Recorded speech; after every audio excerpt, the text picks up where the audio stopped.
Students welcome back to our channel. అందరూ ఎలా ఉన్నారు గైస్? అందరూ బాగానే ఉన్నారనుకుంటున్నా. ఇకపోతే ఇవాల్టి మన వీడియో ఏంటంటే, ఏపీలో ఎవరైతే స్కూల్ స్టూడెంట్స్ ఉన్నారో, ఇంటర్మీడియట్ స్టూడెంట్స్ ఉన్నారో, ప్రతి ఒక్కరికైతే ఒక గుడ్ న్యూస్ రావడం అయితే జరిగింది.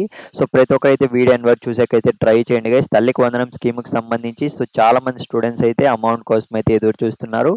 ప్రీవియస్‌గా చూసుకున్నట్లయితే మనకు అమ్మఒడి స్కీమ్‌కి సంబంధించి అమౌంట్ అనేది విడుదల చేశారు కదా! అదే విధంగానే మనకు తల్లికి వందనం స్కీమ్‌కి సంబంధించి అమౌంట్ అనేది రిలీజ్ చేయబోతున్నారు. దీనికి సంబంధించి లేటెస్ట్ ఒక చిన్న అప్డేట్ అయితే వచ్చింది. అదేంటి ఈ వీడియోలో అయితే క్లియర్‌గా అయితే చూసేద్దాం. ఇకపోతే వీడియో స్టార్ట్ చేసే ముందు ఎవరైతే 10థ్ క్లాస్ స్టూడెంట్స్ వీడియో చూస్తున్నారో, ఇంటర్మీడియేట్ స్టూడెంట్స్ చూస్తున్నారో, ప్రతి ఒక్కరైతే ఛానల్ సబ్స్క్రైబ్ చేసుకొని పెట్టుకోండి. ఎందుకంటే important question paper public examinations అనేవి మనకు దగ్గరకి అయితే వచ్చేస్తున్నాయి. ఎన్నో రోజులైతే లేవు. ఇంపార్టెంట్ క్వెషన్ పేపర్స్ అన్నీ కూడా వరుసగా ఇంకా స్టార్ట్ వస్తూనే ఉంటాయి. ప్రతి ఒక్కరైతే బాగా చదువుకోవాలి. ఎస్పెషల్లీ 10థ్ క్లాస్ స్టూడెంట్స్ మీద అయితే నేను ఫోకస్ చేస్తున్నాను. ఎందుకంటే ట్రిపుల్ ఐటీ ఏపీ ఆర్జుకే ట్రిపుల్ ఐటీకి సంబంధించి ప్రతి ఒక్కరైతే సీట్ అనేది సంపాదించాలి. ముందుగానే చెప్తున్నా. లాస్ట్ ఇయర్ కూడా మన సబ్స్క్రైబర్స్లో మోస్ట్ ఆఫ్ ద స్టూడెంట్స్కి అయితే సీట్స్ రావడం జరిగింది. ఇకపోతే ఇంటర్మీడియట్ స్టూడెంట్స్ కూడా ఖచ్చితంగా పాస్ అయిపోవాలి. ఎస్పెషల్లీ ఫస్ట్ ఇయర్ స్టూడెంట్స్ అయితే ఖచ్చితంగా మర్చిపోకండి.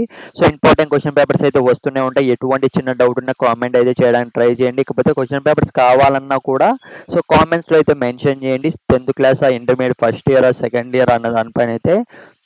ఇక మనం ఏమాత్రం ఆలస్యం చేయకుండా వీడియోలోకి అయితే వెళ్ళిపోదాం. తల్లికి వందనం స్కీమ్‌కి సంబంధించి గైస్ మనకు రీసెంట్‌గా చూసుకున్నట్లయితే క్యాబినెట్ మీటింగ్ అనేది ముగిసిందనమాట.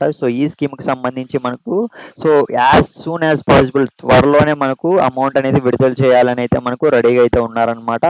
ఇకపోతే గైస్ దీనికి సంబంధించి మనకు ప్రాసెస్ మొత్తం కూడా నవంబర్ లాస్ట్ వీక్‌లో అయితే ప్రారంభించబోతున్నారనమాట. మీరైతే రెడీగా ఉండండి. ఎవరైతే ఈకేవైసీ ప్రాసెస్ అనేది తల్లికి వందనం స్కీమ్‌కి సంబంధించి కంప్లీట్ చేసుకుంటారో వాళ్ళకి మాత్రమే అకౌంట్‌లో అమౌంట్ అనేది జమ కావడం అయితే జరుగుతుంది.